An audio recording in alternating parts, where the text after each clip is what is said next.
ისრაელის ავიაიერიშის შედეგად სამხრეთ ლიბანში სანაპირო სოფელ საქსაქიეში საცხოვრებელი სახლი განადგურდა. ლიბანის ჯანდაცვის სამინისტროს ინფორმაციით თავდასხმას 4 ადამიანი ემსხვერპლა, 33 კი დაშავდა. დაშავებულებს შორის 6 ბავშვი და 4 ქალია. ლიბანის სახელმწიფო მედიის ცნობით ისრაელმა ავიაიერიშების სამხრეთ ლიბანის სხვა რაიონებზეც მიიტანა, მათ შორის ქალაქ ნაბათიესა და რამდენიმე სოფელზე.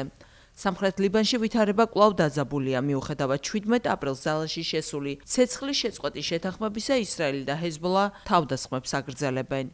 ისრაელის პრემიერ-მინისტრ ბენიამინ ნეთანიაჰუს განცხადებით, ამერიკის შეერთებული შტატების პრეზიდენტ დონალდ ტრამპთან ყოველდღიური კონტაქტი აქვს და მათ შორის სიურპრიზები არ არსებობს.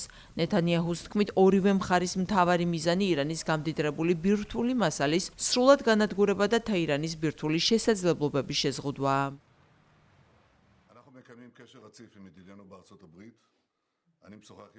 ჩვენ მუდმივად ვთანამშრომლობთ ჩვენს მეგობართან შეერთებულ შტატებთან. პრეზიდენტ ტრამპს თითქმის ყოველდღიურად ვესაუბრები.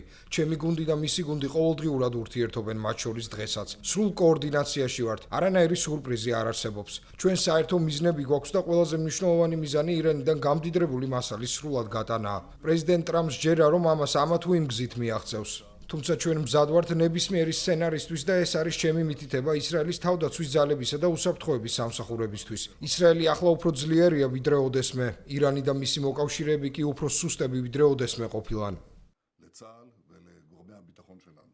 ישראל חזקה מאי פעם, איראן וגורותיה חלשות מאי פעם. ბოლო მასშტაბური ავიაიერიშები ისრაელმა ბეირუთზე 8 აპრილს მიიტანა, რასაც 350-ზე მეტი ადამიანი ემსხვერპლა.